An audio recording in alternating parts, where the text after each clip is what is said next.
So yesterday we finished Abhijya. So we also finished Vyapara? No, right? We finished. Oh, sorry. On Hindi, I finished Abhijya. So today to take Michhaditti. Okay, so a nice sutta is there. So if somebody is interested, it's in Digha Nikaya, which almost talks about Michhaditti of three types, not all the types. It's called Payasi Sutta. Payasi Sutta. It's in Digha Nikaya. Maybe if you want, I can give that number.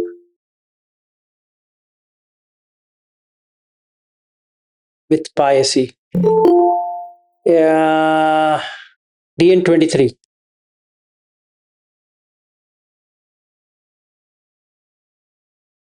So, what is wrong view? This is the starting point of the actually Buddha Dhamma, that wrong views. So, in the Brahmajala Sutta, he explains about wrong views, or it's called Brahmajala because in early Indian tradition, even today, Brahma is treated as something extraordinary, or that's the reason in Vedanta it's Brahman. That means the knowledge of that. Okay.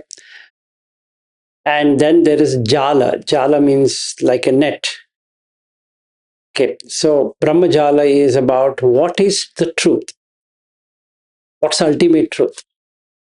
What it is made up of. And that has net of views. The views comes. This, oh, I think it is like this. I think it's like that. I think it's like that. So if somebody is interested, they can go through DN1. That's the first sutta in that section, which gives complete information about what you should know. The 62 wrong views, and somebody is really keen. We have already done this long time ago, but it's worth doing it again if there's a necessity.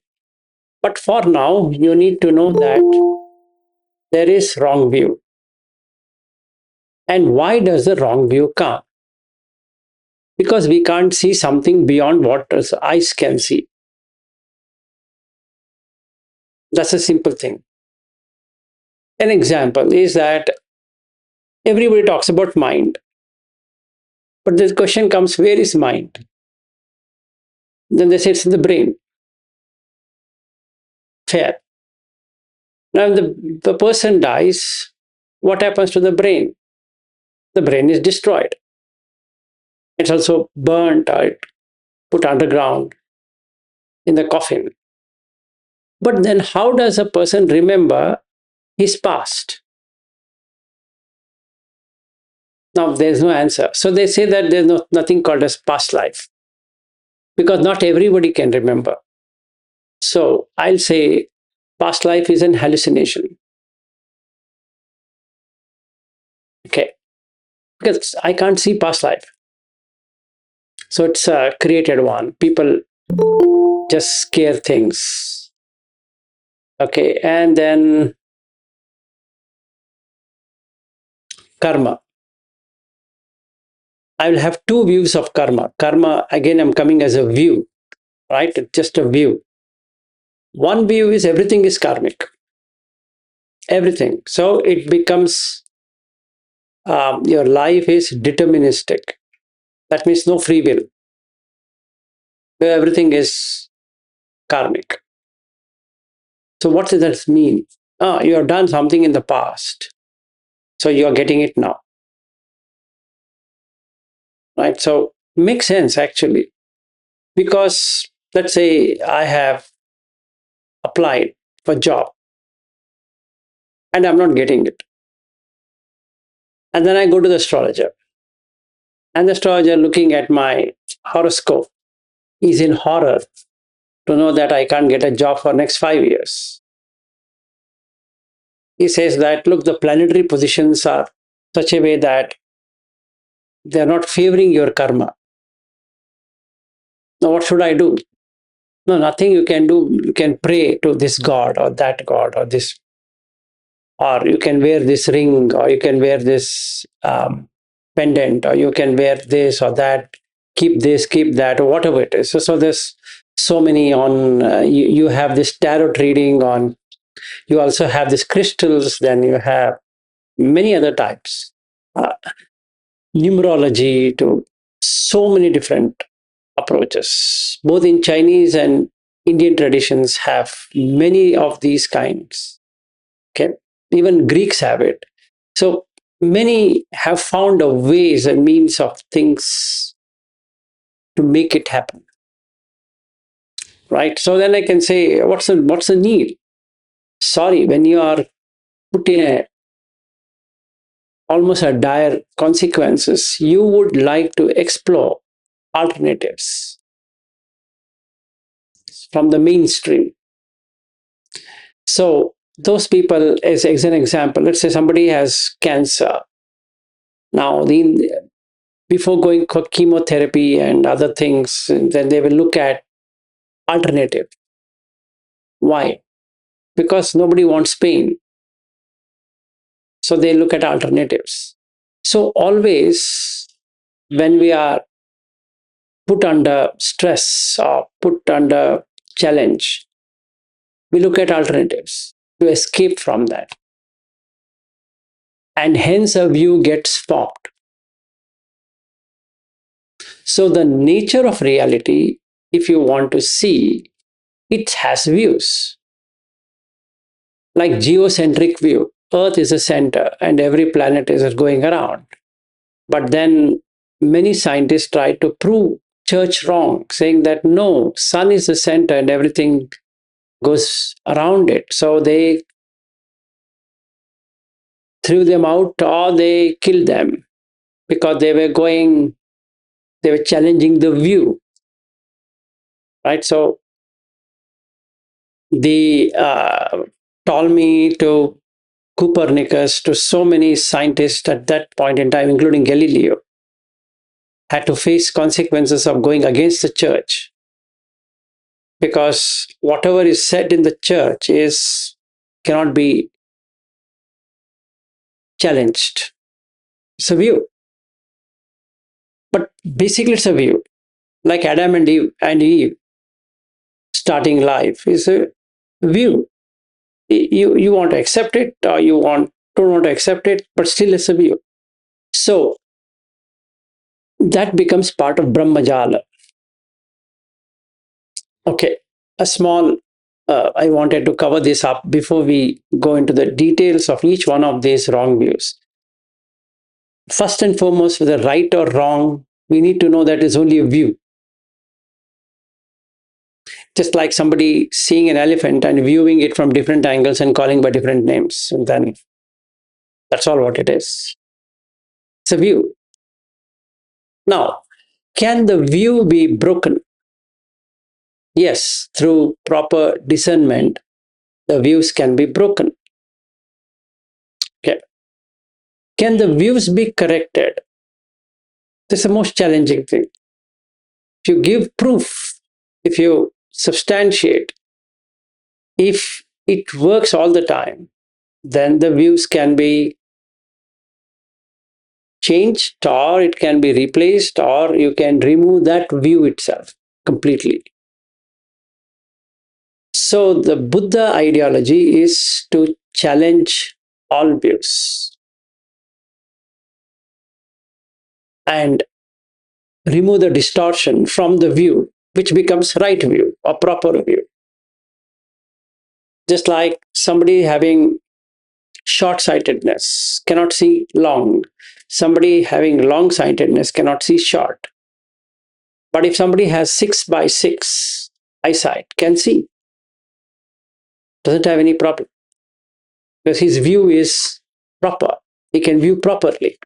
Short sight requires a glass because he has myopia. So he requires a glass. Nothing he can do. He requires a glass. But without a glass, he will see with distortion. And he believes that is the truth. A long sight person requires a glass if he wanting to read something near. He can read anything far. but he can't read anything which is near. So if he goes and gets a glass, then he can read. So Buddha Dhamma is something to give you a glass to see things clearly, not by just by accepting to it, or neither by rejecting to it. Some people accept and leave it. Some people reject and leave it. But Buddha Dhamma is about discernment, knowing the fact. Okay, and that's why it is called as right view. Actually, samma ditti is not right, it is proper. It cannot be right and wrong. There's nothing called right and there's nothing called wrong. It's a view which has to be changed. So nothing, this distortion basically is misunderstanding. So I think if we use the word proper, makes more sense than right view, because then it becomes proper intention, not right intention, then proper speech, what to be spoken, timely, etc. Not telling lies. Proper, it's proper. It's not right, it's proper. Then proper action, proper livelihood. So it makes it more sense than just putting right. Right means it's cut in. It's cut in. Okay. Then samma sati, samma vayamo. Vayama is virya, it's energy, it's putting effort. You have to put proper effort. You can't put right effort. How do you make it right? It's proper effort. What's proper effort? Remove the immoral and have moral is proper. This makes sense. Samma sati is proper mindfulness. What should be done and what should not be done. Samma samadhi, proper, not concentration. You're not concentrating on a particular thing. You are actually collectedness. You are collecting on things that needs to be accomplished at this point in time. Then samma jnana is proper knowledge.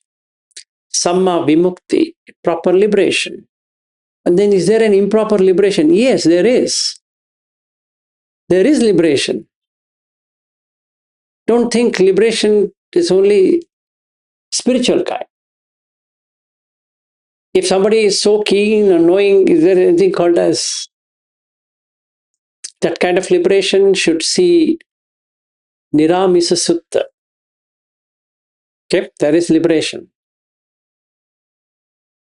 If you're born in Deva realm, you're getting vimukti. Anagami is a vimukti from the womb entry. So don't think vimukti means only full liberation. No, need not be. Yeah, divorce is vimukti from your spouse. So proper liberation is completion of the journey, is proper liberation. Okay, so that's the thing. It's nothing to be right and nothing to be wrong. When I say it's wrong, it means there's something you're done bad. Its improper view is better than saying wrong view. In fact, the word mithya does not mean wrong. It's mithya, delusive view. The person is in delusion that what exists, he says, does not exist. And what does not exist, he says, exists. And that's delusion. Like a wife existing. He doesn't know that a wife doesn't exist. Then with whom am I? Oh, you're with a human being. That's the truth. You're not with wife. You're not with husband. You're not with children either. You're with, if are four people, they're four human beings. And that's what you can call whatever you want. I can call today wife, and tomorrow I can call sister, day after tomorrow I can call whatever I want. That's just a label. You mean to say a label means a human being? No, not at all. That's improper view. You are married in a court or in a temple or in a monastery or somewhere, and you have documentation, and hence it's called marriage. So you can always divorce because it's an institution. An institution need not be real. It's not real. It's created. It's a conventional. So we appreciate the conventional, but it can't be a reality. No, it has no real thing. So if you marry, you can divorce. If you're a husband, you divorce, you're no longer a husband. If you divorce, you're no longer a wife. It's simple. If you're an employee, the moment you resign, you're no longer an employee in that organization. Simple as that. What do you mean? I will be an employee forever. No. You're an employee till you're in that company. And what would happen? They will delete your name, your number. What should I do next? Find another job. What else? So if I have divorced, what next to be done? Find another wife or husband. What else can be done? That's all you can do. Now, when you marry again, you have another wife. It's still not a wife. You're, come on, gone mad. You're staying with a human being. Where's a wife there? Can you see a wife there? Or a husband there? Or even children there? Come on, have some sense. And that sense is proper view. Because all along I was in delusion that I have a wife. Now I know through Yoniso Manasikara, proper discernment, that how did I get a wife? Through marriage. Did I have a wife before? Answer is no. So just because I got married, I got a wife. It means it's unreal. There's no real entity. So, does anicca apply there? Yes, because from the day of marriage, 1 day is gone, 2 days gone, 3 days gone, 1 year is gone, 2 years is gone. Because now you can measure. I was married. No, you can't say I am married. You have to say I was. Because you got married a long time ago. Those days are gone. They are dead. Now I can see, oh my God. That means the marriage is null and void. Yes, it does. It is. It's voidness. It's nothing there. It's null. There's nothing in there. So you can go back to your album and see it, but it's all dead pictures. What are you going to see there? There's no life. Okay, how about videos? Again, no life. You can't get back into it again. You can't even fit into that dress what you were wearing on that day. Why are you deluded? So when I come out of the delusion, I am in a proper view. It's not that I did not get married. I did. But it's an institution. It's just like joining an organization. It's not that I'm not in employment. I am in employment, but it's not real. So, like this, we have to do for that. But that means lokuttara, to get into that other side. So, this right view, what we are going to talk now, is punya bhagya, means it gives you merits for rebirth. which is fair.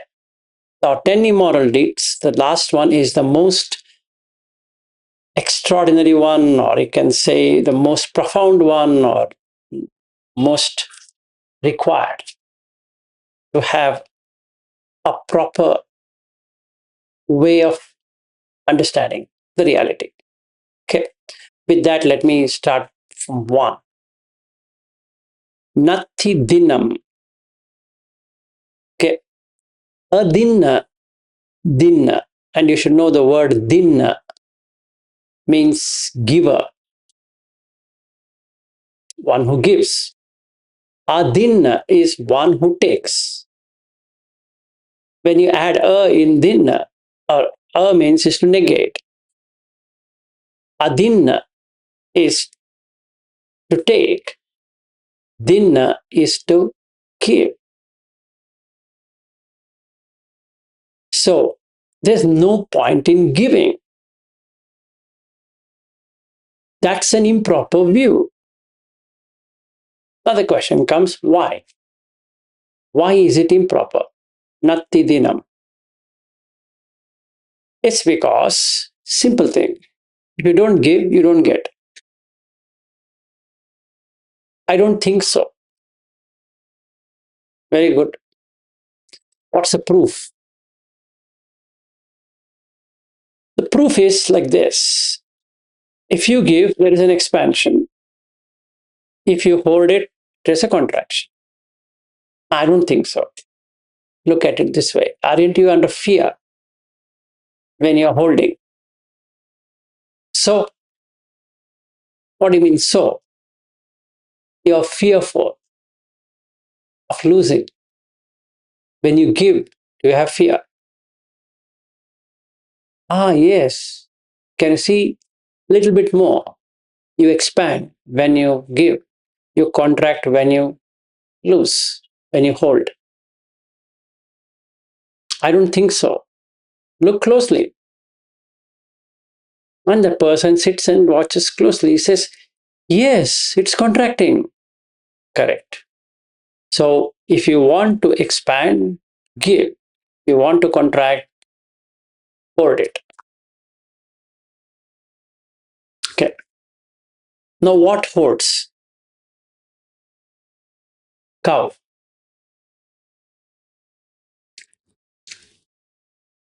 Keeps on doing that. That's the reason it's called gochara. Keeps on eating, eating. It doesn't have anything in the mouth, but it's got used to all the waking hours and more. I think it does only that. And what holds? Honeybees. So, what I can see now, by hoarding, I'm becoming a honeybee. Why? Because I'm not going to enjoy any one of them. Truly, honestly, I don't think so. Look closely. You keep on storing and you'll never use it. But someone will take it and go away. No, I'm giving it to my son. Exactly. You didn't use it. He took it away. That's like honeybee. It's stored. Somebody came and took it away. No, he's my son. Fair, but you did not enjoy. No, she's my daughter. Agreed, but you did not enjoy. So hoarding makes you not enjoy. Simple. Giving is enjoyment. So you give, gives you enjoyment. You hoard, it makes you fearful. I don't think so. Yes, you fear for theft, burglary, theft. Your fear is not to make people frown at you. How come you have so much? So you have to guard it. Then you have to have bank lockers. Then you have to have so many things. You have to have an investment agent to look at your how much money you're making. Actually, you're not enjoying. The bank is enjoying your funds. You are not enjoying. You're investing. The stock market is enjoying, but you're not enjoying. You're enjoying virtual. You're just enjoying virtual. There's no point in virtual enjoyment that you can do only even on YouTube.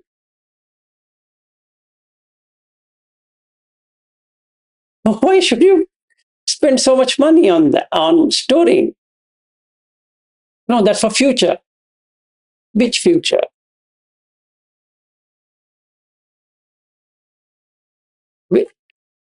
Which future are you talking about? 5 years down the line. Mm-hmm. Okay. Are you sure you're going to live for 5 years? No, no, I have got medical insurance. Okay, good. Will that save your life? No, it saves my bills. But does it save your pain? I didn't think so. Now you please think. Is the pain transferable? It's not a surrogacy, right? You can have a surrogate woman to take care of your baby, but can you transfer cancer to that person for some money? You have to go to the hospital. Maybe because of the insurance, you get lesser cost, but the pain is non transferable. So when I see like this, it starts to open up, say that there is a point in giving. So what does it do? It expands. So from where did I come? From the Brahmakaika. Now where does it lead to? Brahmakaika. So should I give up? Yes. Simple. So you mean to say I should be earning? Earn, but give. If you are on Dhamma, give the Dhamma. Give the Dhamma. But what if they learn and they don't come back to me? So I will only give them little. Or I think I'll charge $100 an hour, which is fair because it can't be given for free. Yes. Who says it should be given for free? You can only give for free if you own it, and you don't own it. So you can't give it for cost or for free because it's not yours either. So Dhamma is not anybody's. You can't charge. Oh, you mean to say I have to donate as it is? Yes, absolutely. But what about my livelihood? What livelihood? Now this becomes a perplexing problem. I want to give, like, they teach yoga. It's yoga asanas. Actually, you're not supposed to charge. Why? Because not yours. You can only charge if it is yours. But everybody charges. That's beyond the question. You can't charge.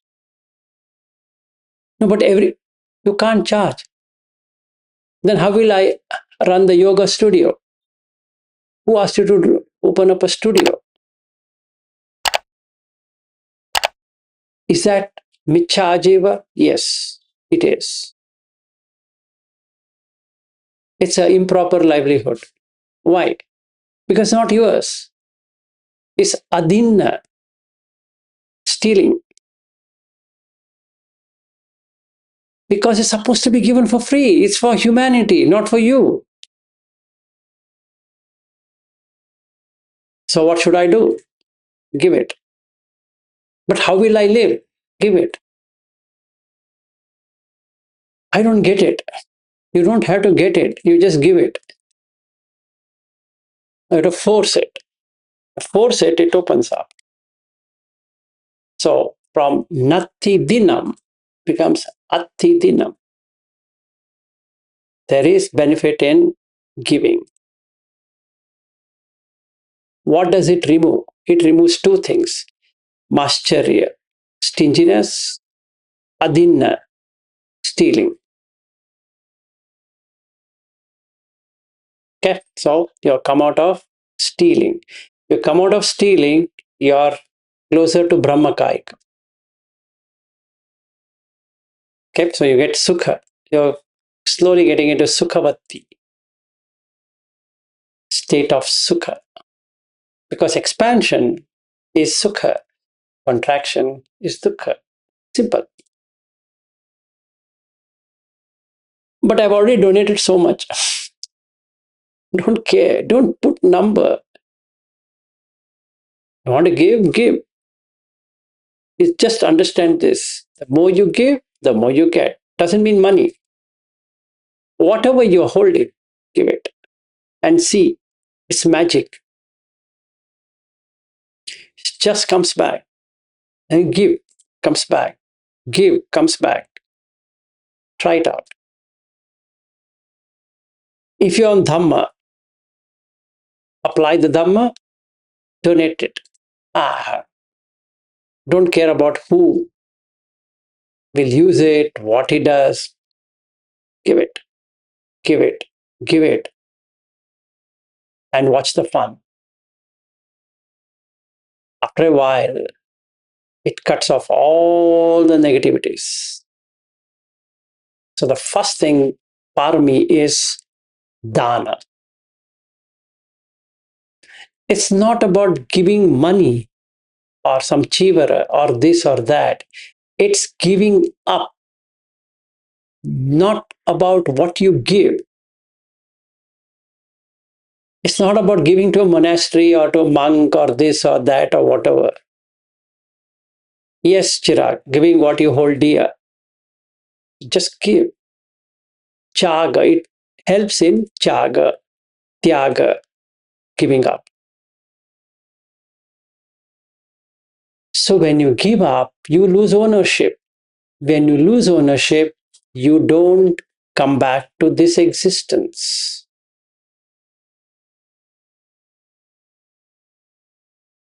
That's the main point of this. And if you find an Arya Puggala, then you give it to him so that it multiplies. That's all. And that's the reason the Dakkhina Vibhanga Sutta is there. It just multiplies. You give to this person this much. If you give to that person, it becomes that much. So the giving is the same, but the benefit you accumulate is more because you are going on from Michcha Ditti to Samma Ditti. It has more value. Samma as in proper, proper view. Okay. So to break this barrier, you have to see the Four Noble Truths. To know the Four Noble Truths, you should come out of Michchaditti, the Lokiya Michchaditti itself. And the Lokiya Michchaditti is Natti Dinam. The answer to that is Atti Dinam. There is benefit in giving. Okay. When you give, you get. When you hold it, you lose. And that's a truth of life. You try it out. You hold it, hold it, hold it, hold it, hold it. You will be worried and worried and worried in this life. Forget about the next life. Even if I don't believe in next life, I am so worried about now. I will have to lock 10 times. I have to be worried. What will happen? Who will take it? Or this one, that one. And then I'll start with saving taxes. I'll do this, I'll do that. And it's completely worry. Why? Constriction, worries. It's restrictive. You're restricting yourself. I don't want to spend. Why? Because the money is gone. But eventually you will have to spend. And what's that eventual? Hospital. No, no, I have insurance. But ultimately you have to give up life. That is non-negotiable. So if I don't learn to give up this, how can I give up life?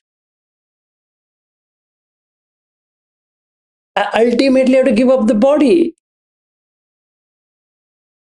That's the truth.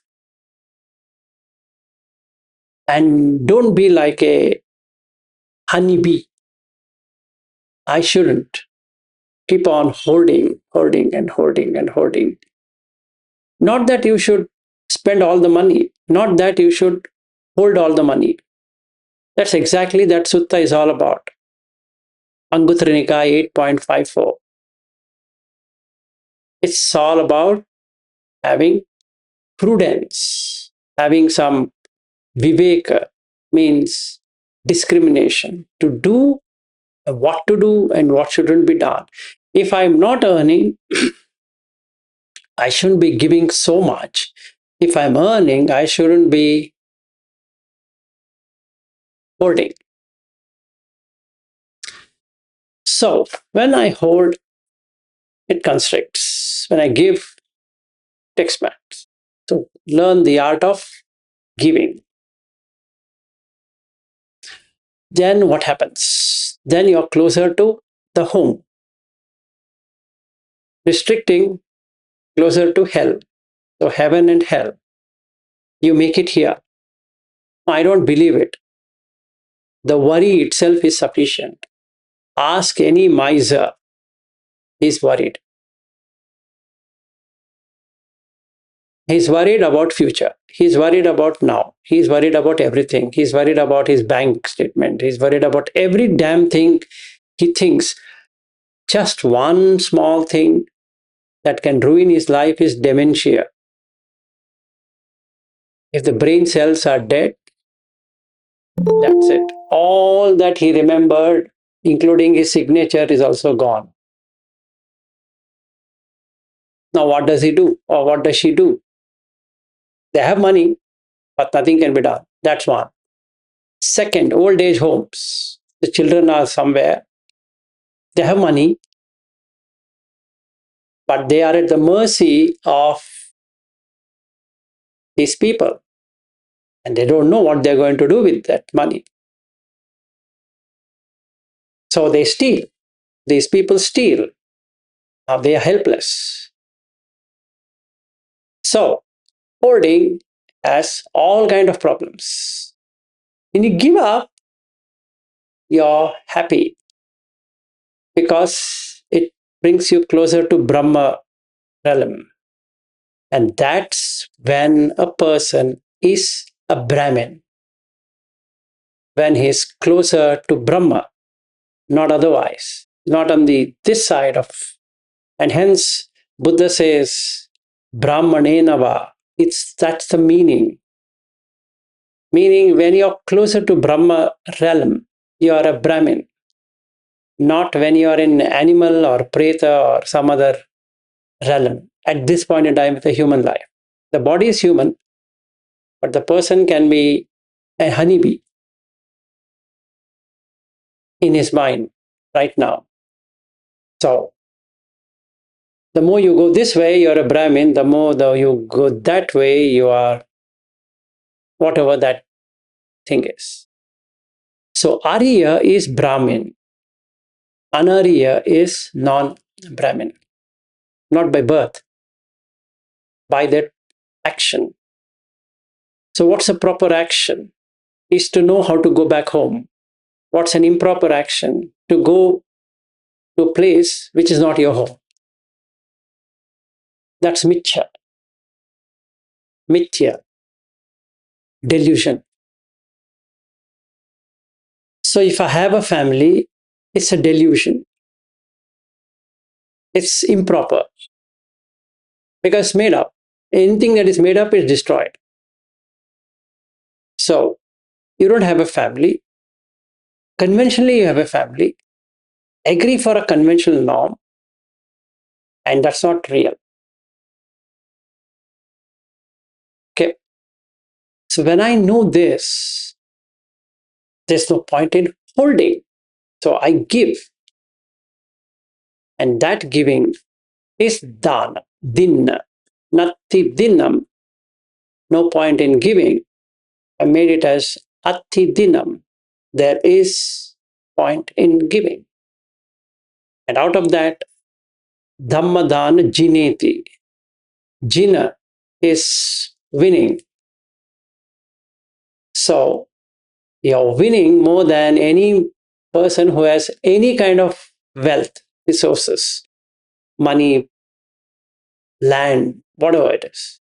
It's nowhere comparable. So you give. That's all for today. I can't take the next one. Next one is even more deeper. Natti hutam. This is very interesting. Any questions on dana? Yes, Bobby. Hello, Vyasji. See, this way of saying that this Dhamma and yoga and all these things, it should not be charged. People are charging, right? Yes. And which I totally agree with that. But is it applicable to other professions also, like a doctor, maybe teachers? They're all in one way or the other serving the humanity, right? So how we can differentiate between the spiritual things and other help which is being given to the society or other beings. See, it's like this. Good question. I would have asked this question myself. So it's like this. Let's take yoga and all of these. These are life sciences which are nothing to do with charging. The person who is learning can donate based upon the benefit they are getting rather than charging. Whereas in the professions, what we do is for ajiva, it's for living. So these can be charged. In fact, earlier, the education system, even in the Western world today, many countries have free education. So there's no charge. Actually, that's how it should be than charging. Like in the private institutions, they charge. You're not supposed to charge for education because of the reason that it's for donation. It's not for, you're making a person disciplined. Anything that can discipline a person is non-chargeable. But they should somehow compensate. So how do you compensate? You can compensate by service, or you can compensate by funds or monetary or whatever it is. So that's how it works. But there's always a distortion or the corruption. So when it gets corrupted, the person starts to charge. And as one starts charging, the other will charge, and then they keep on charging. So what was initially a donated one becomes a charged thing. So, like, I can give another example, like Kriya Yoga. Kriya Yoga is been there for many years. Many years means thousands and thousands of years. But some people took it to sell it. So when you sell it, you are basically creating bad karma because they were never chargeable, because they never owned by anyone. So just like somebody takes something from somewhere, like a Upanishad, and trademarks it. There's one person who has done that. It's really hard to believe that you can do something which doesn't is your own, you still trademark it. It's funny. So that is literal stealing because it's free. So those professions, in fact, these are not professions either. So you can't create a profession out of it. Like, I can't create a profession out of this, what I'm doing now. I'm giving Dhamma. You can't make it as a profession. I'm not a professional Dhamma person. That itself is a wrong ajiva. So we need to use our discernment and look at what causes karma and what doesn't. What intention you have and what intention it does not. The moment I charge, it adds greed. And inciting greed on a dhamma is even more dangerous than any other professions. Hope I've answered you, Bobby. Yes, Vilashi. Thank you. Thank you. Yeah, Rio. Thanks for the explanation. I think that explanation you had to Bobby brings up the question because many things you take from nature, like even farmers, you have to take from nature. Right, so I guess to which extent you can charge and to which extent you cannot charge. That's there in Anguttara Nikaya 8.54. Dhigajanu Sutta. All your questions are answered in 8.54 rather than I explaining it again. He talks about Vanijya. Vanijya means commerce. Then he talks about goes. What is that? Cow thing. And then there is this farming. Okay. So you can charge.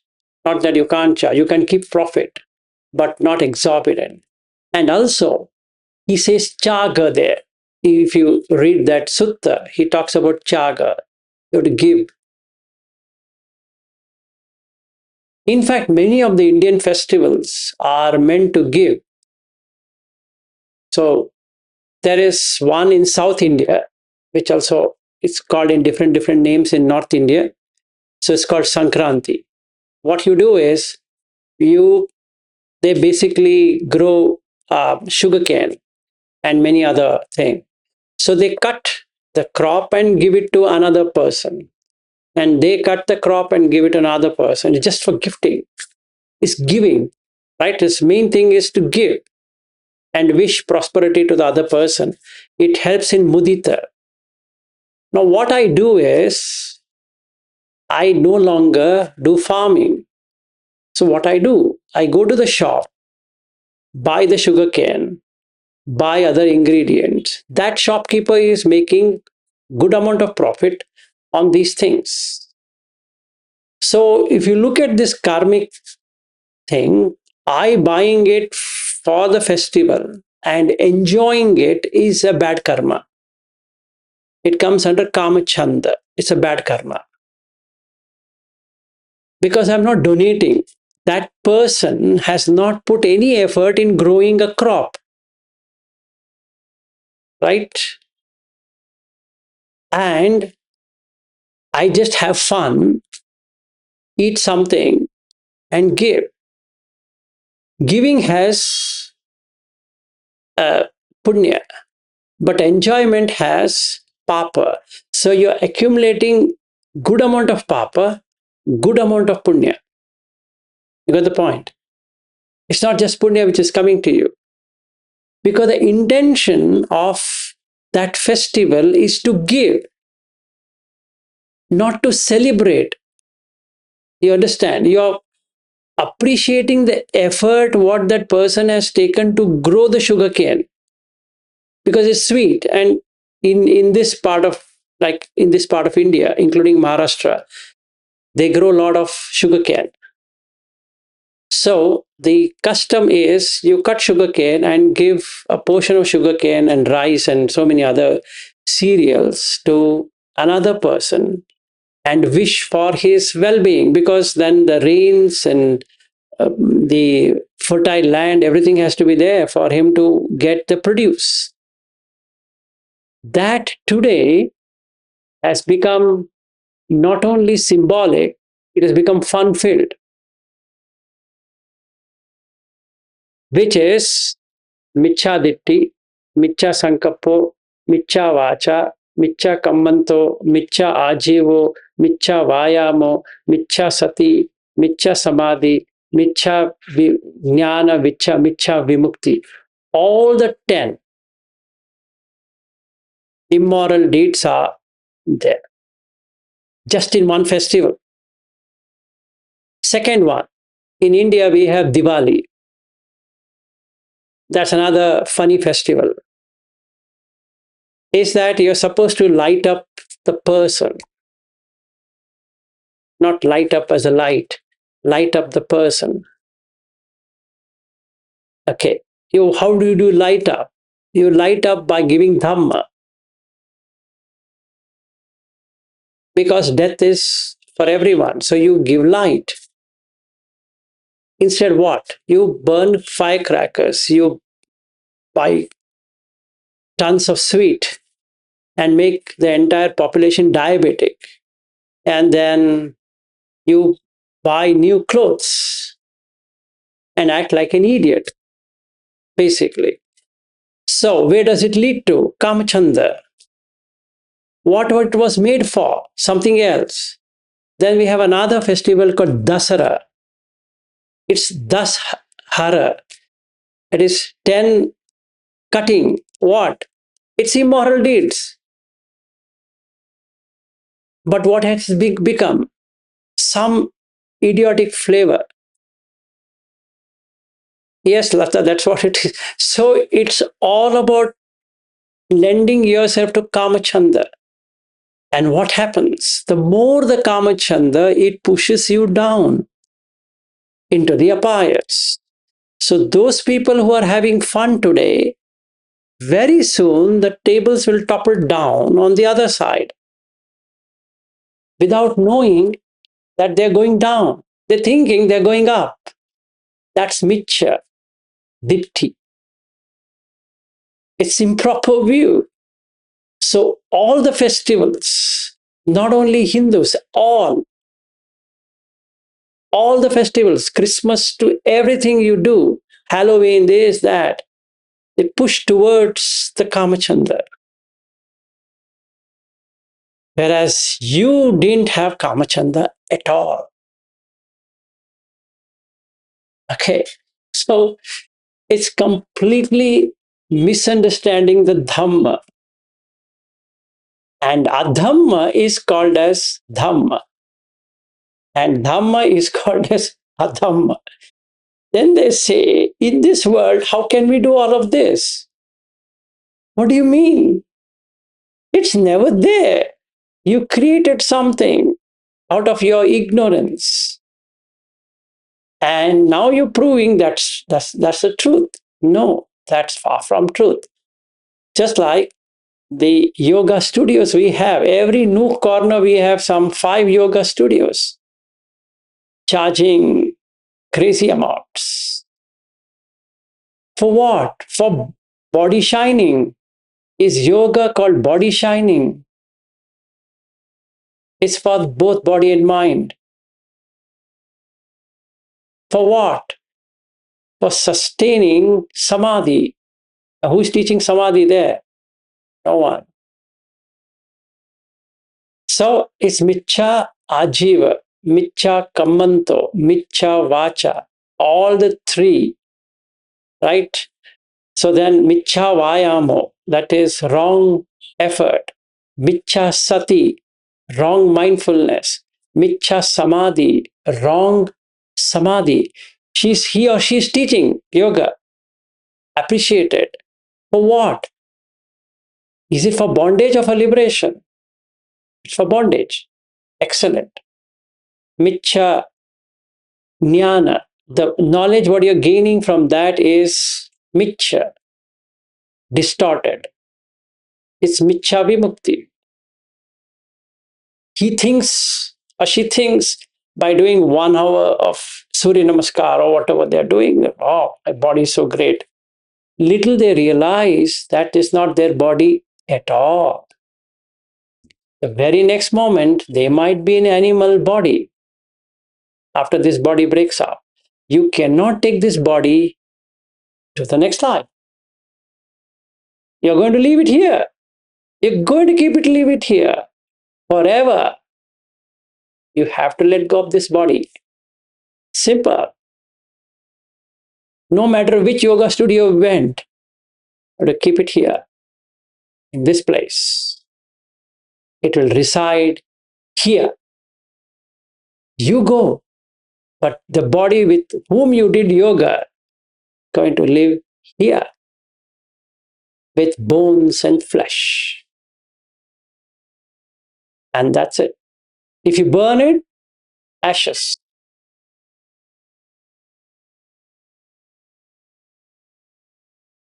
Yes. Thank you for the nice explanation. One more question. I think someone has this view that I'm being generous, but I'm only generous to those who are useful to me. I'm very generous to my employees, these workers, this husband, kids, and all these people. I'm very generous. And they think they're very giving type.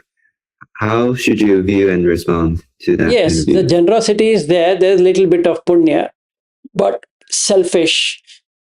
So this accumulation of papa, just like what we do on the Sankranti festival, you give, so there's punya, you celebrate, there's papa, you're taken both sin.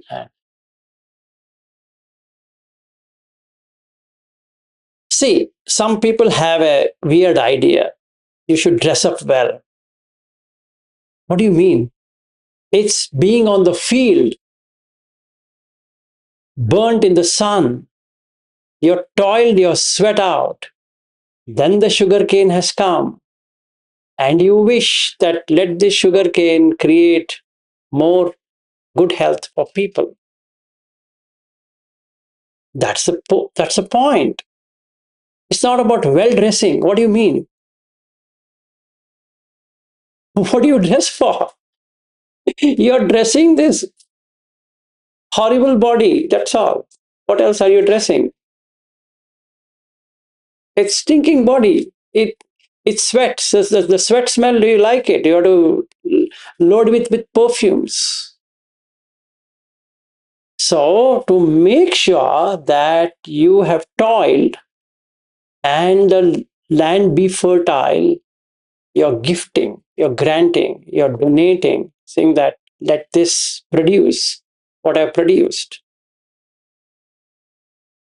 be used by somebody and let that help me back. So it's give and take. So it goes in circle.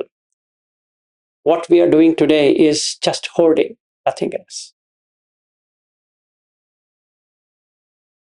So every festival is like that. Every festival of every country is like that.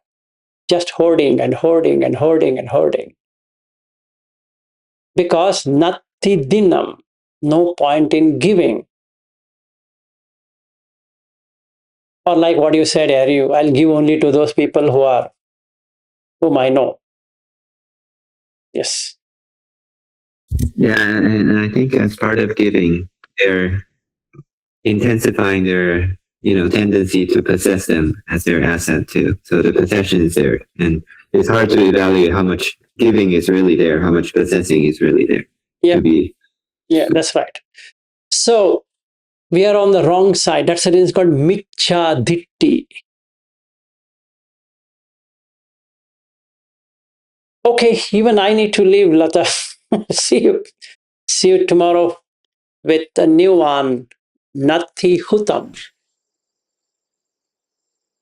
There are 10 of them, so 10 days will go in this, each day one. Thank you. Thank you. Good day. Good night. Thank you, Good sir. afternoon. Bye-bye. Thank you, sir.